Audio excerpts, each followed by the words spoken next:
Ba-da-na-na. Ba-da-da-da-da. Bon Jovi. Copyright infringement. No, you're only if you do like 5 seconds, you're all right. That's but a beyond myth. that, is it really? Yes. You're being deported. Hey, if I don't get my you green free. card at the end of the year, I will be. What's up, everyone? As you can tell, it is the final countdown to E3 2011. We will have another show for you guys next week. Obviously, the show is the week after that. We'll have a big E3 preview blowout for you guys right before the show. This week, we want to get to some brass tacks, though, and let you know what we're doing. I know we mentioned it briefly in the show last week, or Marcus did at least.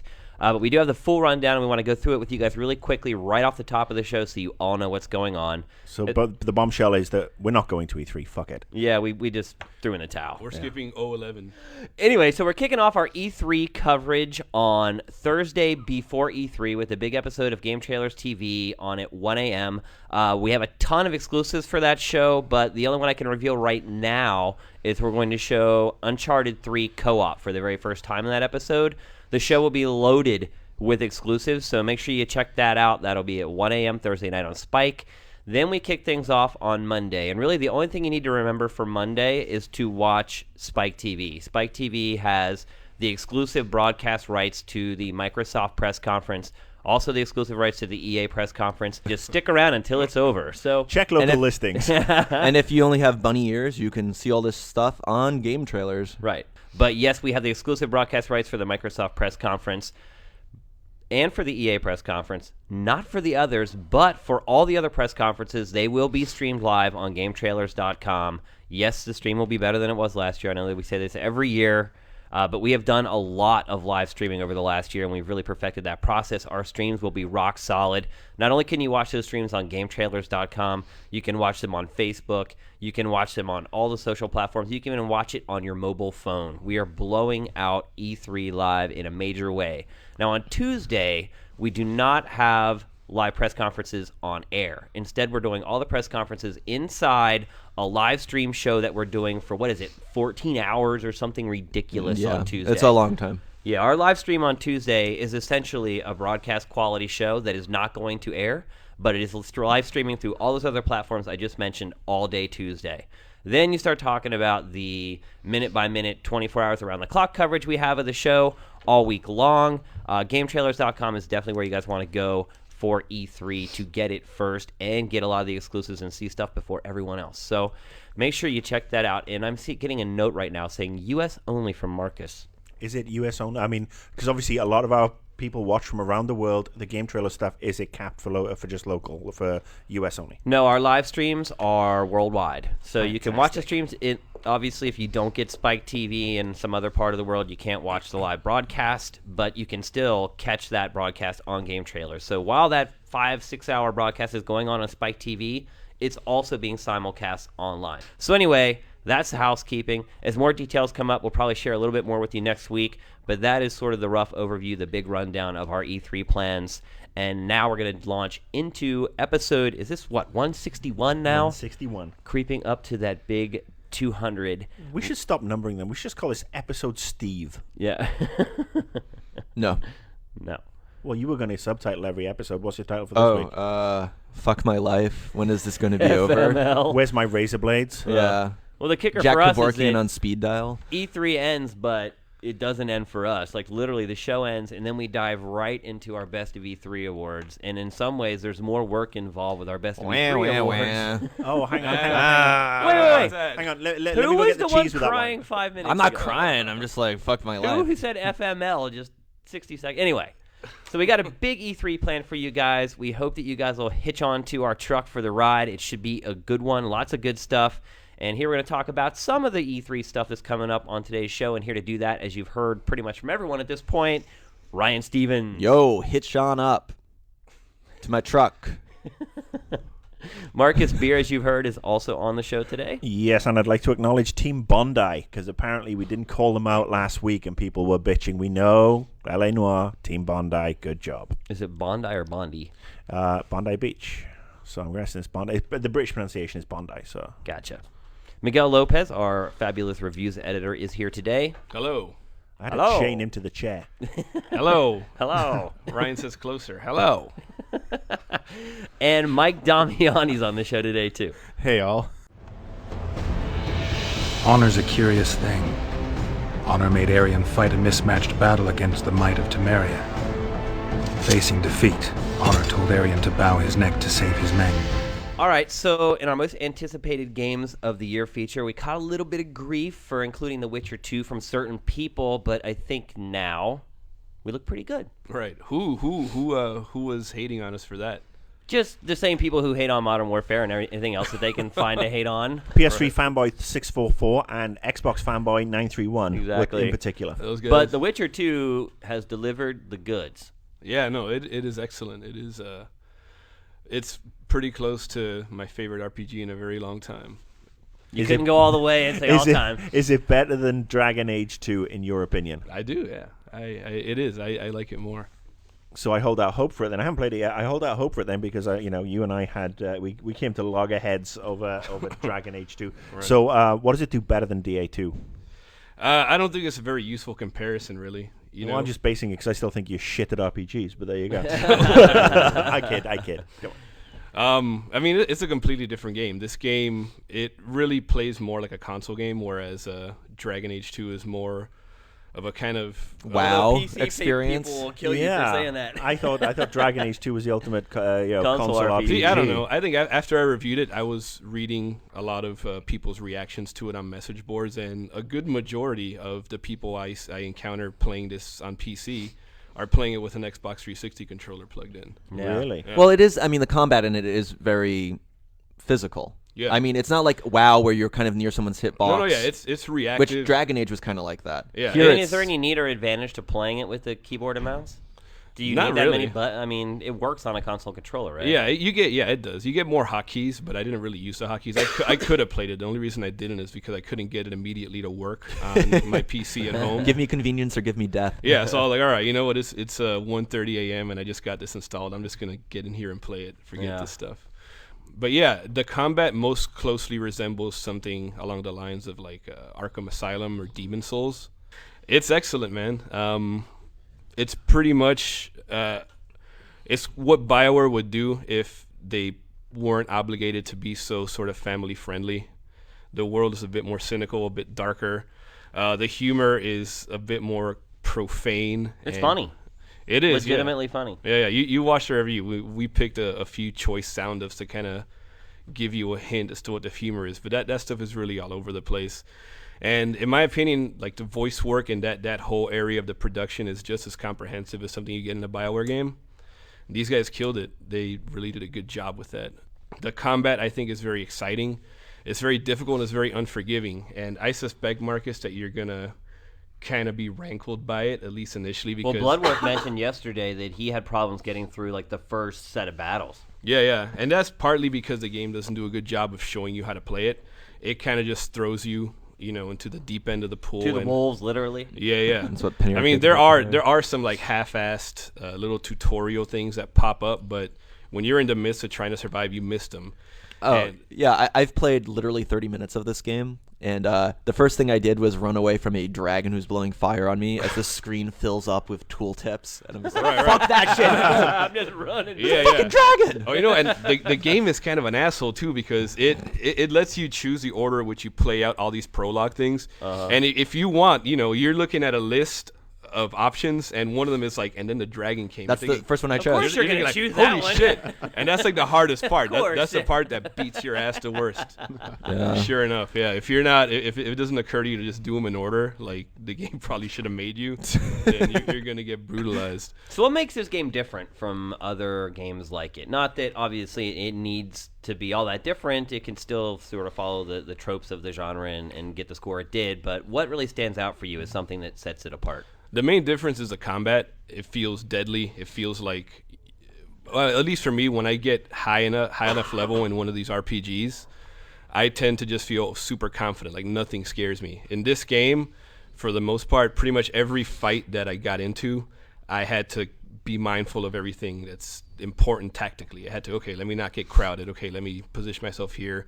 You have to always watch your back, right? Because if you Absolutely. get attacked from the back, it's like really easy to die. Yeah. I mean, it is. That brings up another flaw in the game that a lot of the things that should be built into your character you have to pay for. Like you have to put points into a skill so that you don't take extra damage when you're attacked from behind.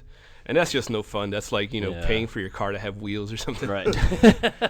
But like you have to keep those kinds of considerations in mind, and you have to use your resources. Like I can't think of how many RPGs I've played where I don't even bother to use potions or anything like that. In this game, like everything you have to make use of. You have to use your bombs. You have to make cool bombs, and you're motivated to because these fights pretty much demand it. And you mentioned the potions, and like they all have a rub, right? They all have a negative. Not all of them. Oh, okay. Some of the ones that have more spectacular effects, they do. It becomes a trade-off.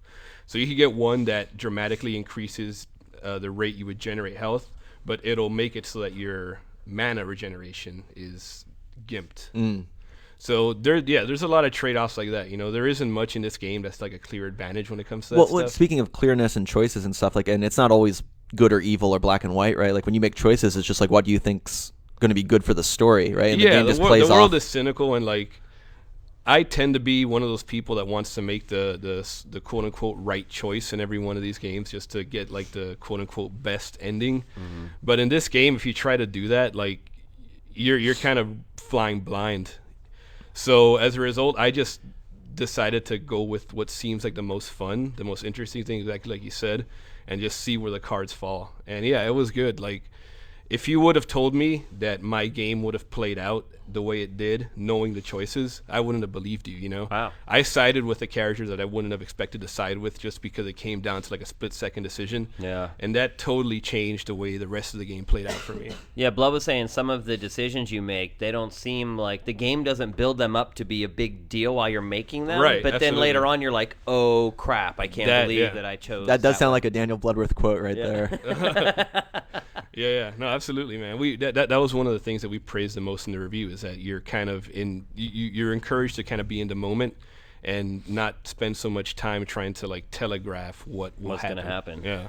Now, replay value. Obviously, it's a huge game. You're going to get a lot of play through the first time. Is there a lot of incentive to go back and make different choices? Does it drastically alter what happens on down the road? Yeah, in fact, I mean, I don't know if people consider this a spoiler, but depending on one of the big choices you make in Act 1, the area where you start in and play through in Act 2 is completely different. It's one of two. So it completely changes the area that you go to. Yeah. So essentially, like, this game has two different second acts.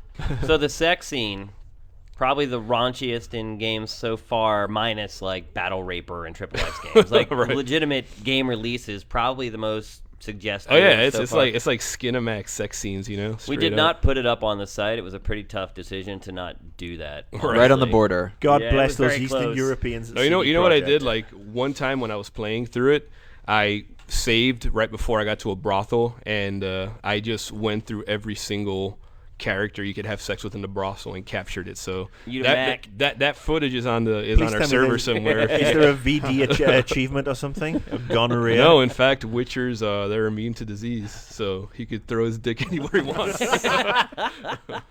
So Miguel, would you recommend this to people who maybe just like action adventure games and maybe haven't liked RPGs in the past? Do you think that it has enough of those gameplay elements to keep them satisfied?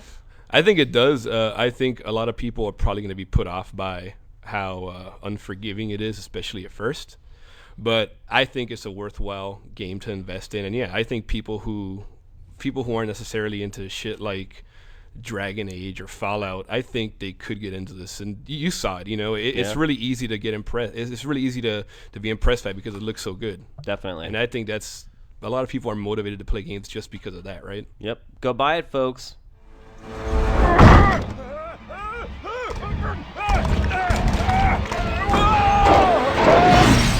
All right, man, this show is just loaded with big frickin' games, as it should be with E3 right around the corner. I had the distinct pleasure of checking out BioShock Infinite at Judges Week last week. Yes, while I was playing hooky from Invisible Walls, I was checking out lots of games, and few bigger than BioShock Infinite. And we're going back to the 80s.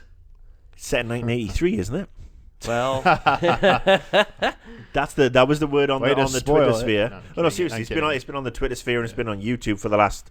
That did sound like the 72 coolest part hours. from what you told us. Yeah. Did they specifically say it was 1983? no. That's just what it looked. That was about what I would say it looked like. But there was Kramer versus Kramer posters like, on the wall. Return of the Tootsie Jedi. posters. Molly Ringwald was still popular. So to set it up, this girl has these crazy powers. She's been locked inside this tower for 15 years. This actually reminds me a little bit of like Rapunzel. You go there to rescue her. You're an ex-Pinkerton agent. The Pinkertons were basically the legal mob back in the day. In this guy's case, he was ex-Pinkerton. He had left because apparently he did something too bad for even the Pinkertons. So someone comes to you. They're like, look, there's this girl in this floating city. Now, this city used to be a place people could go to, but recently it's been taken over and militarized. So they come to you, they're like, look, there's this girl we need you to get from the floating city. He's like, and you say, well, nobody knows where it is. It's disappeared. The guy says, I know where it is. If you take the job, I'll tell you how to get there. So you go there, you find the girl. She's been in the tower for 15 years, totally reclusive, doesn't know anything about modern society. Some of the quips that go back and forth between you and her are really hilarious because they do a good job of writing around the fact that she's lived in this tower away from society for all this time. And your character talks? The playing character talks? Oh, yeah, your character talks. So you go, you rescue her, but she has this protector, and this is what kind of makes it feel a little bit Bioshock-y, is instead of the big daddies, you have this huge iron eagle-like thing that protects her. So you bust her out, and then this huge monstrosity is after you pretty much the rest of the game. And I'm not going to spoil some of the things that we saw, but that's sort of the object, is you're trying to get the girl, the eagle's trying to keep the girl. So the girl has these powers, and why they've kept her in this tower is because they fear that her powers could destroy everything because they're afraid she won't be able to handle them. So you break her out, she starts to discover these powers and figure out how they work. She can control these things called tears, which essentially are these rifts in time. So for instance, there was one battle that they showed. There was this huge rift that was like a turret, and you could tell her to pull that turret in from another time and then use it. But you're on sort of a meter. You can't just have her pull everything in that you want. You have to pick and choose what objects she pulls in. So these rifts also, these tears, will take you to other periods of time. So there's this one scene where there's a horse lying on the ground that's dead, and she's all upset about it or whatever. She puts her hands on it and attempts to like revive it. But what she ultimately does is ends up opening up this tear that takes you to the future. So it just goes zap. And next thing you know, you're standing on a city street, and it looks like it's the 1980s. And they're both like, holy shit, what is this? And then zap, they're zapped back out of it. And so I don't know if you go back there. I don't know how time shifting is going to work in the game, but there's definitely a time element. There's definitely an opportunity or a possibility to explore other periods of time. The other thing that's important about this is this game is not an escort mission, and that was my biggest concern. I'm like, are we going to be babysitting this girl throughout the whole entirety of the game? Truth be told, she's far more badass than you are. I mean, she's the one with all the powers. You do not have to rescue her. You do not have to babysit her. In fact, one scene we were going on the sort of the skyhooks, which is this roller coaster like network that connects like the floating parts of the cities together. And so there's like set piece moments on it where you battle people on it, but it also is like a means of traversal. So in this set piece moment they were showing, you kind of come around the corner and you're like hanging from the hook, and you look down and you see her down on the ground beating the shit out of somebody. And they said that they've littered stuff like that all through the game to let you know that, hey, she could take care of herself. Don't worry about it. She's going to be fine. So you can go about doing your business, so to speak. So do you? I mean, but do you need to be within a certain amount of geographical distance to her? Or? Nope. Nope. Fine. She goes and does her own thing. She's more than self-sufficient. They've replaced the plasmids in this game. They still have them, but they're kind of different. They're basically these elixirs that you drink called vigors. What they've shown us so far of the stuff that you get, pretty freaking awesome. Even the stuff they put out in the trailers already that aren't what we saw in the demo that they showed us at Judges Week. Even the stuff they have out there in the public eye already is pretty freaking awesome. So all I can say is I went into there. I didn't know a whole lot about the game. I hadn't done a lot of research, and I came out of that demo with my jaw on the floor. So BioShock was brilliant. BioShock 2, good, but felt like a cash-in. Well, I talked to them about that as well. I was like, so how do you guys feel about BioShock 2? And they told me that they knew hardly anything about the game. They said that they didn't really read up about it, play it, research anything until like a week or two before it came out. And so they said that they'd send them information, but the way they looked at it was like, that's not even our game. We're already moving away from Rapture. It's the Treyarch version of the game. It is, essentially, yeah. They're like, we don't really care about what happens at Rapture. We told the story we wanted to tell from there. We'll let them wrap it up however they want. We're moving on to this new project. So this feels more like a true sequel to, and expanding upon the BioShock universe. Well, that's the one thing I would say is like it doesn't necessarily feel like BioShock. I mean, what is BioShock? At System this point? Shock.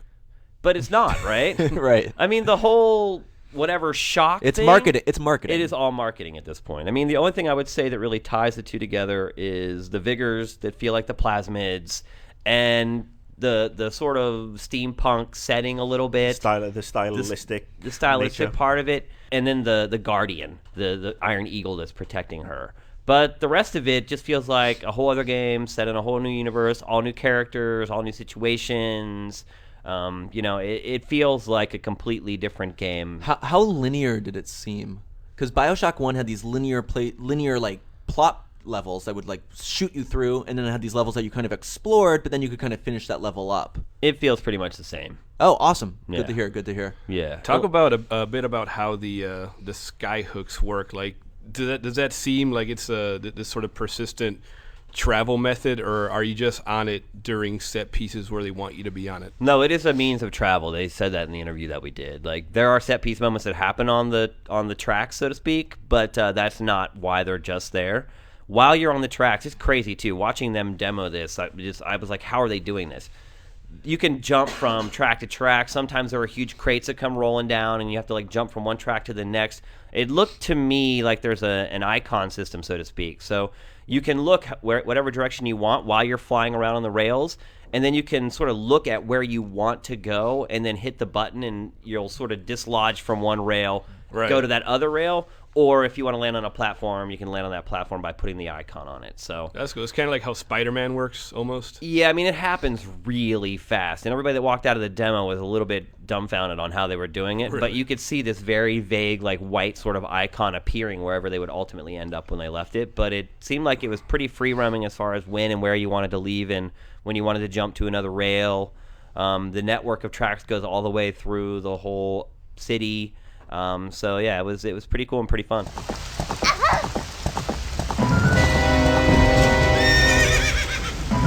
All right, next up, Invisible Walls Battle Mode. If you guys have listened to the show or watched the show over the prior months, I have not been convinced that I would want to spend money on buying Legend of Zelda Ocarina of Time again. I bought it twice already, played it 4 or 5 times. Mike Damiani has played the game. We have it in-house here.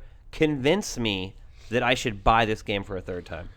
What if In he doesn't? 60 seconds. What if he doesn't think he should buy it? Well, It this will is be a the very short best segment. game ever. No. Well, Okay. I mean, okay. Ocarina of Time. It's they haven't added anything really new to it. So if you're one of those people thinking, oh, new dungeons, new stuff like that, it's still pretty much the same game. Calling it like a remake isn't really fair. It's more of an enhanced port. I will say this about it, like, I didn't intend to play it in 3D. I just wanted to try it out because I honestly was under the impression that's just like a gimmick to sell the system. I ended up playing the whole thing through in 3D. That's how much, like, how natural it felt to play it in 3D. I'm not gonna say whether it's good or bad. It just felt natural to 'Cause you play it like can't that. Yeah. and I just didn't realize kept playing it in 3D. I was like, wow, I played through this whole thing with the 3D effect on, and it actually helps you out in a lot of situations. A few things, might be iffy in the 3D, but for the most part, it does work. And I would. That's one thing. Playing it in 3D is different enough. Like the effect, I mean, they revamped the visuals. I mean, if you don't really care about visuals, whatever. But it does look like they upgraded it pretty significantly. Especially when you turn the 3D off and you get like that extra boost. I was kind of thinking, like, why don't, like, Wii games look this good? I mean...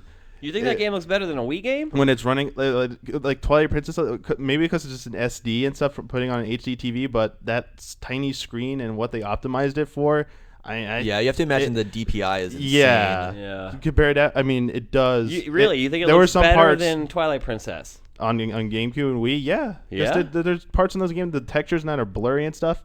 They didn't redo the textures in this game.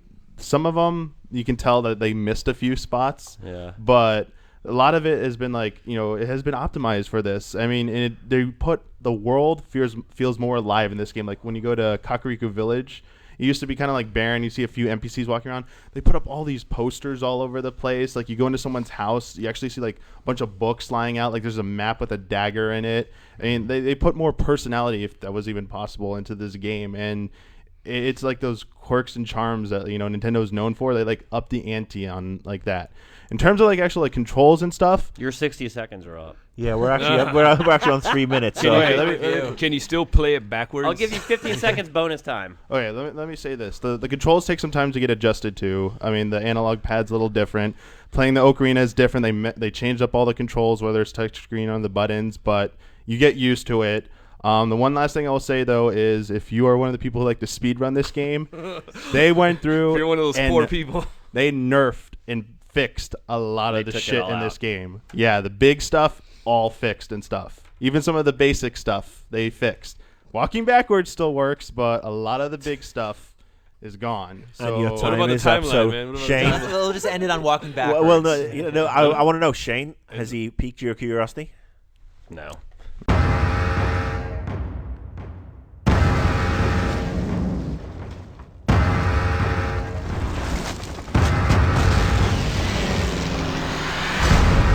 All right, so next we're going to talk about a game that pretty much everybody that watches this show hates for some unbeknownst reason. I'm giving this to me. segment a 1 out of 10. Yeah, Yeah. already. I think I think they hate it because you like it. the people Is who that post why? the people Yeah. who post comments hate it. I'm sure people who Right. just listen like It's the vocal minority who carpet bomb our ratings every single time a video for this series is released.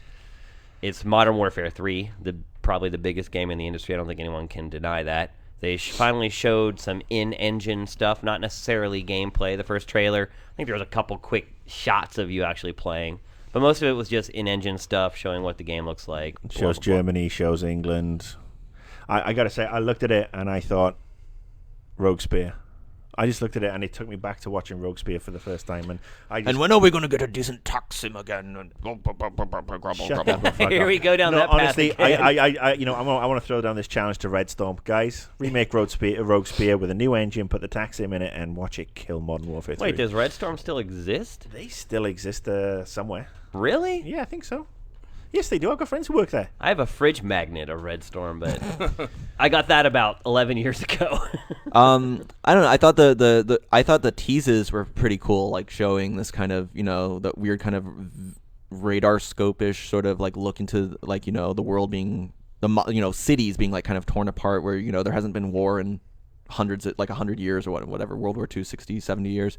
Well, But I thought the game is World War III, Right. essentially. But I thought the actual trailer was a little underwhelming at this point. Like, after all those rumors and leaks came out that like the engine was going to be severely tweaked and stuff like that. And the gameplay, I think the latter half of the trailer has some cooler stuff, but like a lot of that underwater stuff, we saw that in the last game too, and that was kind of some smoke and mirrors as well. I mean, it was kind of playable. And the vehicle stuff we know is always like it's fun, but it's goofy as hell. I mean, it kind of takes you out of this kind of like I won't say realism, but kind of like this action movie kind of violent thing to this like it feels like an goofy interlude or snow something, right? speeders, like kind of weird stuff. Do It's you the think- Michael Bay moments. Yeah, where it gets a little too grandiose. Well, you see the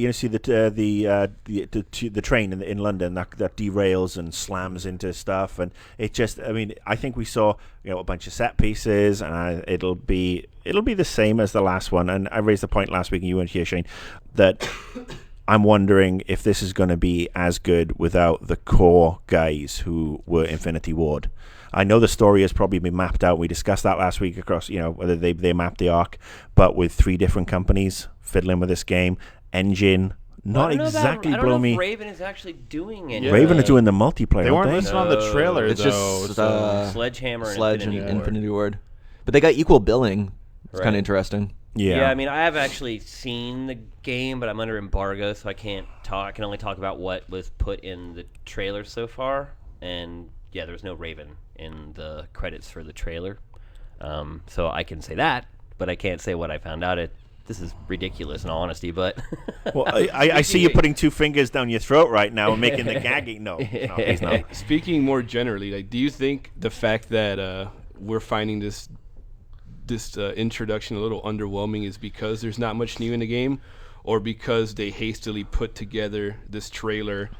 No, I think this was planned. planned. No, I think this was planned. It was another NBA game or something. Yeah, it's what they've been really doing. So before. I'm sure this was planned here's well in my advance. question to you guys: what do you want?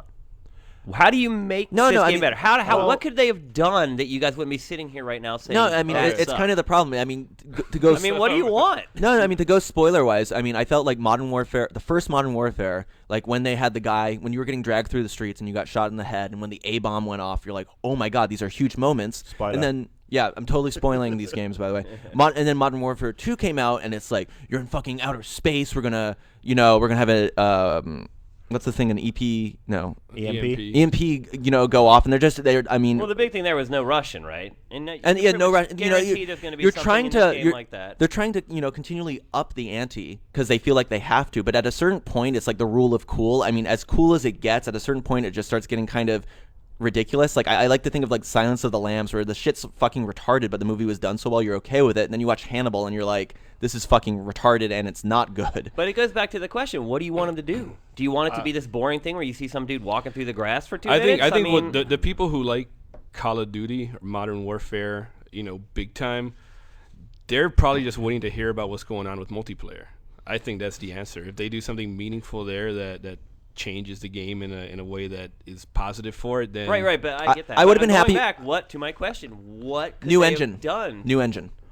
I just don't want to be strung along from in a linear fashion from set piece to set piece to set piece. But how do you know that like- that's the case watching that 'Cause trailer? It That's might been not the case know. for, But you that's don't. but that You're has making been. assumptions. I mean, we're making assumptions based on what we already know, and I think Mike has a valid point. And this was my biggest problem with the last game, Black Ops, which wasn't Modern Warfare 2 or 3, but Black Ops had that problem. And I think that the Call of Duty franchise has been going that direction. What game doesn't do that besides RPGs at this point? You mean in first-person shooter genre? I mean, what you asked? What do you want? Like the Servant Eye level from GoldenEye. But where no, but I'm can asking you, go- what did you want to see in that trailer that you didn't see, Oh, and the therefore makes you dislike that debut trailer? I Why mean, is the everybody so down on it based upon that trailer? Is my question. The trailer. I'm not down on the trailer. It just doesn't get me excited. What for do you Modern want? Warfare 3. Do you want the whole world It's not, the exploding? trailer? No, the trailer. what the no fuck? trailer. I is want not- to no. fight on the moon. No. You No guys are trailer is going to do it for me. It's going to have to. They have to show off actual gameplay. That will be what sells me. Look, or not. It's I not the think trailers. people are a little bit weary of. It's like, oh my god, they showed people shooting guns and shit blowing up. It sucks. But did you Like, think the what do trailer? Did you expect think from a that? Call Well, of Duty Shane. game? But They no. shoot I guns think- and blow Shane, did you shit think the up. Look, I trailer think- was good? I thought it was pretty much what I expected it to be. I don't think it's bad. I think it's a pretty Did you think good it was? trailer. You didn't think it was underwhelming? No. Okay. Why would it be underwhelming? Miguel what did has you hit want? the- Answer the question. Well, Miguel has hit the nail on the head. I think we personally, I mean, a bunch of us are suffering from franchise fatigue with Call of Duty. We've discussed it before with games like Assassin's Creed, where they don't need a game every year. Now, I understand that Activision need Call of Duty every year because They have they've got nothing fuck all else else. besides, They've World of murdered every Warcraft. other franchise. But somebody tweeted actually at me when the trailer was announced that they've turned it into Modern Warfare, Guitar Hero World Tour, and it's they have to ramp it up every time. They have to But make people- it bigger see, and better. people can- Once we sit down and see it, and you've seen more than we have. We haven't seen anything here. You can't talk about it. 2 weeks. We're all going to go see it at Activision. They even invited me. Exactly. Which just means obviously they do not watch Invisible Walls. No, exactly. But no, I think in 2 weeks we'll sit down, we'll have a discussion. I'm not going to go in and look at this and say I'm going to criticize right off the bat. The thing I looked at was I looked at the big set pieces, and while they are cool, it's set pieces that I hope they don't go down the route of you're just getting from set piece to set piece. You're being led by the nose again. I'm I hoping just feel there's like a this little more. franchise is chastised for the stuff that every other game does, and everyone thinks it is cool in those other games. Well, don't you think that there's a good reason why people are a little skeptical right now? Well, the big thing here is that this game sold. Gazillions. I mean, Right. we're hearing from this very small group of people who, for whatever reason, have built up this anger towards the franchise, when the truth be told is, there's 2 million people playing the game right now on Xbox Live. Let me throw this out to you. I have less anger towards Modern Warfare as a franchise. I am sick to the back teeth to Call of Duty as a franchise. I don't need Black Ops. I don't need World at War. If there was a 2-year gap between, Modern Warfare, every time there was nothing in the middle, I would feel a lot more happy and excited about it. But But what do you want? See, that's the thing. Well- You always say you hate it, but you never say what you want. I mean, why are people all over Battlefield 3, for instance? Why do people think that's okay? Well, I think it's also but Call of Duty's not. Why is that? It's in our nature, and I think a lot of stuff is starting to catch up with Activision with regards to Bobby Kotick mouthing off. And we haven't But mentioned that's him in a still while. irrelevant. It's just a video game. It's just- who cares about Bobby fucking Kotick? Here's care. my view. People are skeptical about it because number one, it's a new studio, a new series of studios Fair that enough. are doing Totally, this, yeah. and people are kind of. I think they're rightfully alarmed that this might turn into the same kind of phenomenon that Marcus describes, where it's an iteration every year, But the point decreasing that in you're quality. missing is it's not that same situation. They have two completely different teams making these games, and they're working on them for 2 years at a time. It's not like the Madden team who finishes the game, and it's the same 120 guys working on the next one. There's already somebody working on Treyarch's next Call of Duty, and they've been working on it for a year already. It's not just because it comes out every year doesn't mean that you can just say, oh, it's just like EA Sports games, or oh, it's just like it's different. And I don't know. My concern is that it's two different studios working on it, but it's very successful, and I think it's a victim. Like the success might be the consequence that Activision wants it to sell so many. Follow this formula, follow this pattern, and yes, if you like Call of Duty for that, you're getting that every single time. You probably shouldn't be as skeptical. But for me, like after Modern Warfare 1 and Modern Warfare 2, I was like, all right, I want something a little bit different. Try something. Do something a little bit different, but I just feel like they're not going to do that. It's going to be the same game, which is not bad, but I just want them to try something a little what different. shooter have you guys played in the last 3 years that encapsulates what you're talking about, or is better in your opinion than these games? Everything's been shit since Half-Life 2. Right, so are we? That's what I'm getting at. No, like, well, is the all right, shooter let me- genre- let me okay, so throw maybe this the out at bigger you. question There is the shooter genre dead? Do I people don't not think care? it's the Because shooter I don't feel genre. like you can do anything more than they're doing with My it at this personal point. perspective, I am burned out on military shooters. I think that's the problem. The two I think shooters. that is the big issue. But all the ire seems to be shot at this one game because it sells well. But truth Well, be it's- told, it's like the- the genre itself is just stagnantly It's the biggest dying. fish to shoot at, and it's within our nature that when something gets hugely successful, we shoot at it. It's human nature. That's what we do. Brits do it. Americans do it. We want to take it down. The two big shooters I'm excited for this year, one is Duke Nukem Forever. The other one is Deus Ex. They couldn't be more polar opposites towards Modern Warfare. I will play Modern Warfare. I will, try to take it at face value and enjoy it as a game. But I'm just sick to the back teeth of, modern combat, real world. I mean, seriously, the news is depressing enough right now. Right. So that goes, and that's the bigger question: is the genre dying? Is it stagnating? What can be done with Not the financially. genre? No, not financially. Right. Creatively, But it might to be the a little otaku bit. and to a lot of people. Yeah, I it's don't know. like- I can still get into military stuff. I think that's such a huge field that I feel that I could still be surprised in it. See, I'm like the exact opposite. I hate military stuff, but I will put down my money for the Modern Warfare games because they're that good. So why is Battlefield kind of getting a pass here? Because if you look, Battlefield 3 looks Well, it great. looks Don't good. get me It's wrong. the underdog. But Battlefield is if the you underdog. watch it, they're doing their very best to just emulate. They've said what Call that. of They Duty's want- they doing. wanna come out But and they wanna- everyone's like, "Oh, Battlefield's cool. Modern Warfare 3 sucks." Like, It's why? one of those things that it's become cool to slag Modern Warfare. Yeah. And I think a lot of people are doing Well, it. it's cool to a very small group of people. Meanwhile, there's 10 million people who love the shit out of it and are playing it every night and saying, "I don't care what people think about it." It doesn't take the most powerful nations on Earth to create the next global conflict. All right, that's going to do it for episode 161. Holy cow, we jammed a ton of games into this show. Marcus, good luck cutting this sucker down to a manageable length. Oh, you're getting everyone angry now. Yeah, long I'm episode. just going to go and cut that 15-minute Battlefield 3 segment totally out. What about WoW 2? We talked Yeah, about the that. WoW 2 thing, it's out the window. Diablo 3, gone. Marvel versus DC. Yeah. Gran Yeah, Turismo 6. nobody Yeah. wanted to hear about that stuff anyway, actually. Yeah, the PSP 4. No, forget it. So I know I went over briefly our E3 coverage at the beginning of the show.